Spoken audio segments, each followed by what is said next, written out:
ತೀವ್ರಗೊಂಡ ಹವಾಮಾನ ವೈಪರೀತ್ಯ, ಮುಂಜಾಗ್ರತಾ ಕ್ರಮ ಕೈಗೊಳ್ಳದ ಸ್ಥಳೀಯಾಡಳಿತ, ಆತಂಕದಲ್ಲಿ ಜನತೆ.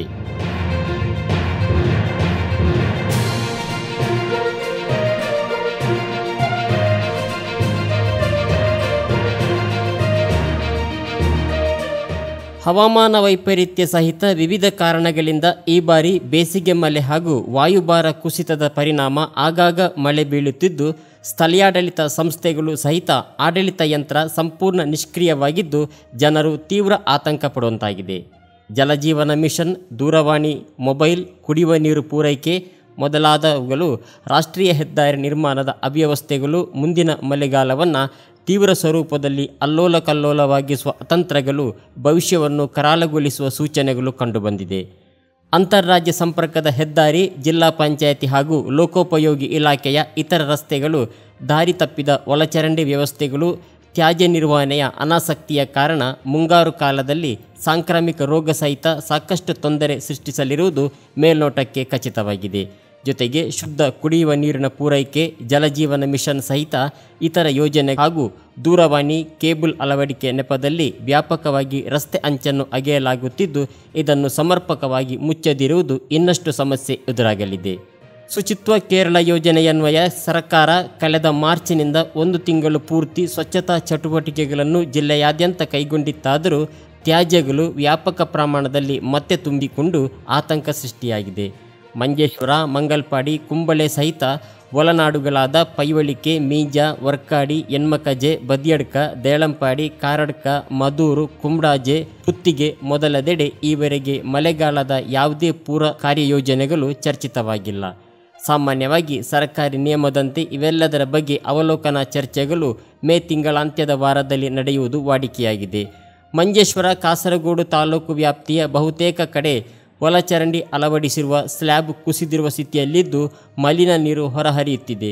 ಮಳೆಗಾಲದಲ್ಲಿ ನೀರು ಸರಾಗವಾಗಿ ಹರಿಯಲು ಒಳಚರಂಡಿ ವ್ಯವಸ್ಥೆಯ ಅವ್ಯವಸ್ಥೆಯ ಆಗರವಾಗಿದೆ. ಮಳೆಗಾಲ ಆರಂಭಗೊಳ್ಳಲಿದ್ದು ಇದಕ್ಕೆ ಪೂರ್ವಭಾವಿ ತಯಾರಿಯನ್ನು ಯಾವುದೇ ಸ್ಥಳೀಯಾಡಳಿತ ಸಂಸ್ಥೆಗಳು ಈವರೆಗೆ ಕೈಗೊಂಡಿಲ್ಲ. ಸ್ಥಳೀಯಾಡಳಿತ ಸಂಸ್ಥೆಗಳ ಸಭೆ ಆಯೋಜಿಸಿ ಮಳೆಗಾಲದ ಪೂರ್ವಭಾವಿ ತಯಾರಿಯ ಬಗ್ಗೆ ಮಾಹಿತಿ ನೀಡಬೇಕಾದ ಜಿಲ್ಲಾಡಳಿತವು ಸುಮ್ಮನಾಗಿದೆ. ಮುಖ್ಯವಾಗಿ ಮಳೆಗಾಲ ಆರಂಭಗೊಳ್ಳುತ್ತಿದ್ದಂತೆ ಸಾಂಕ್ರಾಮಿಕ ರೋಗಗಳು ತಲೆ ಎತ್ತುತ್ತಿರುವ ಹಿನ್ನೆಲೆಯಲ್ಲಿ ಆರೋಗ್ಯ ಇಲಾಖೆಯು ಜನರಲ್ಲಿ ಜಾಗೃತಿ ಮೂಡಿಸುವ ಕೆಲಸಕ್ಕೆ ಈವರೆಗೆ ಮುಂದಾಗಿಲ್ಲ. ಬಹು ಆಯಾಮಗಳಿಂದ ದಶಕಗಳಿಂದ ನಡೆಯುತ್ತಿರುವ ರಾಷ್ಟ್ರೀಯ ಹೆದ್ದಾರಿ ಕಾಮಗಾರಿ ಬಹುಮುಖಿ ಸಮಸ್ಯೆಯನ್ನು ತಂದೊಡ್ಡಿರುವುದು. ಹೆದ್ದಾರಿಯೊಂದಿಗಿನ ಕೆಳಗಿನ ಸರ್ವಿಸ್ ರಸ್ತೆಗೆ ಧುಮುಕುವ ನೀರು ಅಲ್ಲಿನ ಮಾಲಿನ್ಯಗಳೊಂದಿಗೆ ಚರಂಡಿ ವ್ಯವಸ್ಥೆಗಳಿಲ್ಲದೆ ಎಲ್ಲಿಗೆ ಹರಿಯಲಿದೆ ಎಂಬುದು ಇದೀಗ ಯಕ್ಷ ಪ್ರಶ್ನೆಯಾಗಿದೆ. ಕರಂದಕ್ಕಾಡು, ಎರಿಯಾಲ್, ಮೊಗ್ರಾಲ್, ಪುತ್ತೂರು, ಕುಂಬಳೆ, ಬಂದ್ಯೋಡು, ನಯಬಜಾರ್, ಉಪ್ಪಳ, ಹೊಸಂಗಡಿ, ಮಂಜೇಶ್ವರ, ಕುಂಜತ್ತೂರು, ತುಮಿನಾಡು ಮೊದಲಾದವುಗಳೆಡೆ ಸರ್ವಿಸ್ ರಸ್ತೆಗಳು ಪೂರ್ಣ ಮಾಲಿನ್ಯಗಳ ಕೇಂದ್ರವಾಗಲಿದ್ದು, ಇದರೊಂದಿಗೆ ಮಳೆ ನೀರು ಸೇರಿ ಸಾಂಕ್ರಾಮಿಕ ಕಾಯಿಲೆಗಳು ಬರುವ ಸಂಶಯಗಳು ದಟ್ಟವಾಗಿದೆ. ಈ ಪೈಕಿ ಮಂಗಲ್ಪಾಡಿ ಗ್ರಾಮ ಪಂಚಾಯಿತಿಯ ಉಪ್ಪಳಪೇಟೆ ಅತ್ಯಂತ ಹೆಚ್ಚು ಜನನಿಬಿಡ ಪ್ರದೇಶವಾಗಿದ್ದು, ಕೈಕಂಬದಿಂದ ಉಪ್ಪಳ ಗೇಟ್ವರೆಗಿನ ಹೆದ್ದಾರಿ ಬಳಿಯ ಮಾಲಿನ್ಯ ನಿಕ್ಷೇಪ ಈಗಾಗಲೇ ಸಾಂಕ್ರಾಮಿಕ ರೋಗವನ್ನು ತಂದೊಡ್ಡುವ ಆತಂಕವನ್ನು ಸೃಷ್ಟಿಸಿದೆ. ಆಡಳಿತ ವರ್ಗ ಕೈಗೊಳ್ಳುವ ನಿಯಂತ್ರಣ ಚಟುವಟಿಕೆಗಳು ಸೋರುತ್ತಿರುವುದು ಕಳವಳ ಉಂಟುಮಾಡಿದೆ. ಸರ್ಕಾರದ ಮಟ್ಟದಲ್ಲಿ ಸ್ವಚ್ಛ ಭಾರತ್ ಮಿಷನ್ ಚಟುವಟಿಕೆಗಳು, ನವಕೇರಳ ಸ್ವಚ್ಛತಾ ಮಿಷನ್, ಬೀಚ್ ಕ್ಲೀನ್ ಪ್ರಾಜೆಕ್ಟುಗಳೇ ಮೊದಲಾದವುಗಳು ನಿರಂತರವಾಗಿ ನಡೆಯುತ್ತಿದ್ದರೂ ಸಾರ್ವಜನಿಕರ ಸಹಭಾಗಿತ್ವದ ಕೊರತೆ ಮುಖ್ಯವಾಗಿ ಎದ್ದು ಕಾಣುತ್ತಿದೆ. ಸರ್ಕಾರಿ ವ್ಯವಸ್ಥೆಗಳು ಒಂದೆಡೆ ಕಾರ್ಯಯೋಜನೆಗಳನ್ನು ಮುನ್ನಡೆಸುತ್ತಿದ್ದರೂ ಜನರು ಮತ್ತೆ ಅವಜ್ಞೆಯಿಂದ ವರ್ತಿಸುತ್ತಿದ್ದು, ಪ್ಲಾಸ್ಟಿಕ್, ಮಾಂಸಗಳ ತ್ಯಾಜ್ಯಗಳು, ವೈದ್ಯಕೀಯ ತ್ಯಾಜ್ಯ, ಹೋಟೆಲ್ ಸಹಿತ ವ್ಯಾಪಾರ ಸಂಸ್ಥೆಗಳ ತ್ಯಾಜ್ಯಗಳ ಸಮರ್ಪಕ ನಿರ್ವಹಣೆಯ ಆಯಾ ವಲಯದ ಮಾಲಕರಿಗೆ ಇನ್ನೂ ಅರಿವು ಬಂದಂತಿಲ್ಲ. ಕಳೆದ 2 ವರ್ಷಗಳಿಂದ ಮನೆಗಳಿಂದ ತ್ಯಾಜ್ಯಗಳನ್ನು ತಿಂಗಳಿಗೊಮ್ಮೆ ಶೇಖರಿಸುತ್ತಿರುವ ಹಸಿರು ಕ್ರಿಯಾಸೇನೆ ಬಹುತೇಕ ದಾರಿ ತಪ್ಪುತ್ತಿರುವುದು ಕಂಡುಬರುತ್ತಿದೆ. ಮನೆಗಳಲ್ಲಿ ಪ್ಲಾಸ್ಟಿಕ್, ಗಾಜು, ಪೇಪರ್ಗಳೇ ಸಹಿತವಾದ ತ್ಯಾಜ್ಯಗಳನ್ನು ಶೇಖರಿಸುವುದಲ್ಲದೆ ಒಂದು ಮನೆಯಿಂದ 50 ರೂಗಳನ್ನು ಇದಕ್ಕಾಗಿ ಪಡೆಯಲಾಗುತ್ತದೆ. ಆದರೆ ಹೆಚ್ಚಿನ ಪ್ರದೇಶಗಳ ಕಾರ್ಯಕರ್ತರು ಹಣವನ್ನು ಮಾತ್ರ ಪಡೆಯುತ್ತಿದ್ದು ತ್ಯಾಜ್ಯಗಳನ್ನು ಬಿಟ್ಟು ತೆರಳುತ್ತಿದ್ದಾರೆ. ಸಂಗ್ರಹಿಸಿದ ತ್ಯಾಜ್ಯ ವಿಲೇವಾರಿ ಹೇಗೆಂಬುದರ ಬಗೆಗೆ ಸ್ಪಷ್ಟತೆಯೂ ಇಲ್ಲ. ಮುಖ್ಯವಾಗಿ ಮಳೆಗಾಲ ಆರಂಭವಾಗುತ್ತಿದ್ದಂತೆ ಸಾಂಕ್ರಾಮಿಕ ರೋಗಗಳು ತಲೆ ಎತ್ತುತ್ತಿರುವ ಹಿನ್ನೆಲೆಯಲ್ಲಿ ಆರೋಗ್ಯ ಇಲಾಖೆಯು ಜನರಲ್ಲಿ ಜಾಗೃತಿ ಮೂಡಿಸುವ ಕೆಲಸಕ್ಕೆ ಇನ್ನಾದರೂ ಮುಂದಾಗಬೇಕು.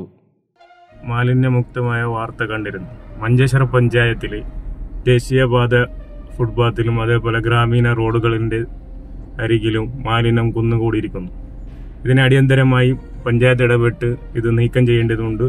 അതേപോലെ മാലിന്യമുക്തമെന്ന ഒരു ഇതിലേക്ക് എത്തുമ്പോൾ മാലിന്യം നീക്കം ചെയ്യാനുള്ള എന്ത് നടപടിയാണ് മഞ്ചേശ്വരം പഞ്ചായത്ത് എടുത്തിട്ടുള്ളതായിട്ട് ജനങ്ങൾക്ക് അറിയേണ്ടതുണ്ട്.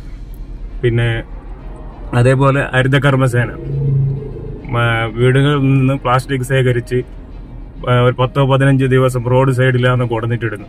ഇതിനൊന്നും കണക്റ്റാക്കിയിട്ട് ഒരു വണ്ടിയിൽ കൊണ്ടുപോയിട്ട് എടുക്കാനുള്ള വണ്ടിക്കുള്ള സൗകര്യം പോലും പഞ്ചായത്ത് ശരിയായ രീതിയിൽ ഒരുക്കിയിട്ടില്ല. അതുകൊണ്ട് മാലിന്യത്തിനുള്ള എല്ലാ പ്രശ്നങ്ങൾക്കും പരിഹാരമായി നേരിട്ട് പറയാൻ കഴിയില്ല.